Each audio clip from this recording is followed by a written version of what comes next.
کبھی بھی انسان کو گمراہ کرنے سے ایک منٹ بھی جو ہے ضائع نہیں کرتا.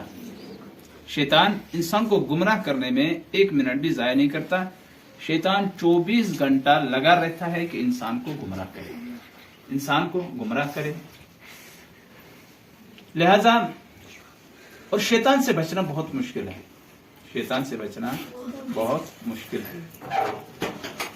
انہو عدو مبین. شیطان وہ ایسا دشمن ہے جو کھلا ہوا دشمن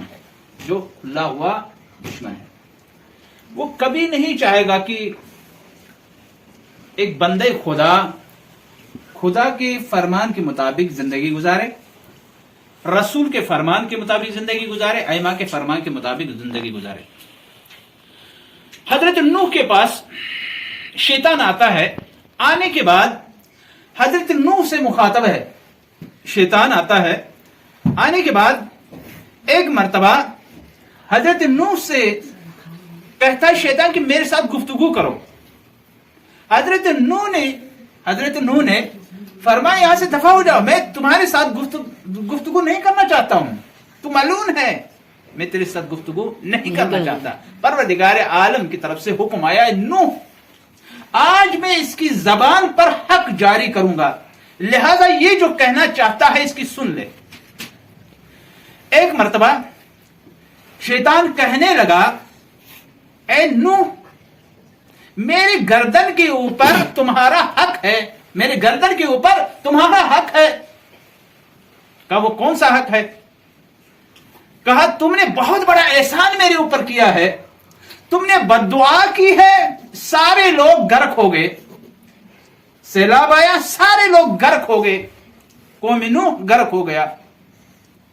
اب میں کچھ وقت کے لیے آرام کروں گا. مجھے لوگوں کو گمراہ کرنے کی ضرورت نہیں پڑے گی. یہاں تک کہ ایک صدی گزر جائے گی اور دوسرے لوگ آئیں گے, پھر میرا کام شروع ہوگا, پھر میں ان لوگوں کو گمراہ کروں گا. لیکن اب چونکہ میرے گردن کے اوپر تیرا حق ہے اے نوح. کہا وہ حق کیا ہے ملعون؟ ذرا بیان کرو ملعون, وہ حق کیا ہے؟ کہا نوح اب میں اس حق کی ادائیگی کرنا چاہتا ہوں ان الفاظ کے ساتھ. میں آپ کو نصیحت کرتا ہوں. کہا کیا نصیحت ہے؟ کہا دیکھو جب تجھے غصہ آئے تو سمجھنا اس وقت سب سے زیادہ قریب میں آپ کے پاس رہوں گا. غصے کے وقت میں آپ کے قریب رہوں گا. لہذا اس لیے روایت میں ملتا ہے کہ جب غصہ آئے تو غصے کے وقت انسان کو کوئی اقدام نہیں کرنا چاہے. جس کام پر غصہ آئے, جس پر غصہ آئے, جہاں بھی غصہ آئے, جب غصہ اتر جائے اس کے بعد اقدام کرنا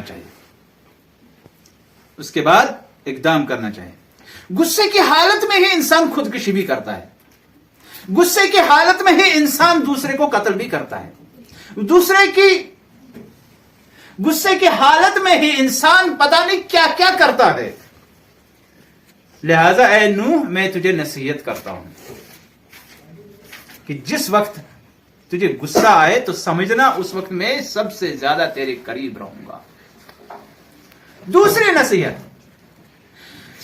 جس وقت دو لوگوں کے درمیان تم صلح کراؤ گے, فیصلہ کرنا ہو دو لوگوں کے درمیان, اس وقت میں سب سے قریب تمہارے سب سے قریب رہوں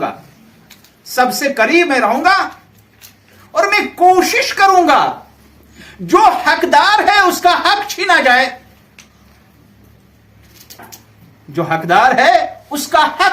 جائے, اور جس کو انصاف ملنا چاہے میں کوشش کروں گا کہ اس کو انصاف نہ ملے.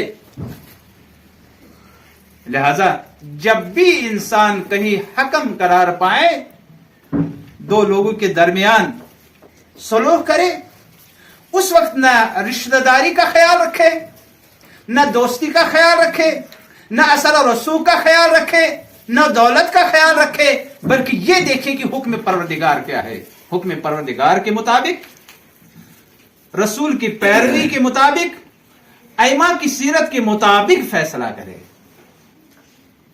تیسری نصیحت، اے نوح، جس وقت تو تنہائی میں ہو اور کوئی نامحرم تمہارے نزدیک آ جائے تو اس وقت میں سب سے زیادہ تمہارے قریب رہوں گا۔ لہذا دوسری جگہ روایتوں میں ملتا ہے کہ جس وقت ایک نامحرم مرد، ایک نامحرم عورت ایک گھر میں ایک جگہ پر جمع ہو جاتے ہیں، اس وقت تیسرا شخص وہاں پر آتا ہے۔ وہ تیسرا شخص شیطان ہوتا ہے جو دونوں کے دل میں وسوسہ پیدا کرتا ہے، ان کو برائی کی طرف، برائیوں کی طرف، برائی کی طرف، بدکاری کی طرف وادار کرتا ہے، آمادہ کرتا ہے، دونوں کے دل میں وسوسہ پیدا کرتا ہے تاکہ وہ برائی کرے، تاکہ وہ برائی کرے۔ لہذا جس وقت بھی ہمارے دل میں کوئی وسوسہ پیدا ہو تو سمجھنا یہ وسوسہ پیدا کرنے والا کوئی اور نہیں ہے بلکہ یہ شیطان ہے۔ صلوات پڑھے بر محمد و آل محمد۔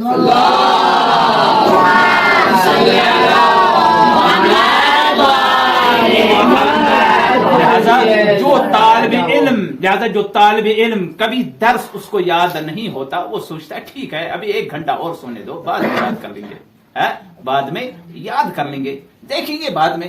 آج استاد، ضروری نہیں کہ آج استاد جو ہے یہ درس پوچھ ہی لے، استاد یہ درس پوچھ ہی لے، ضروری نہیں ہے۔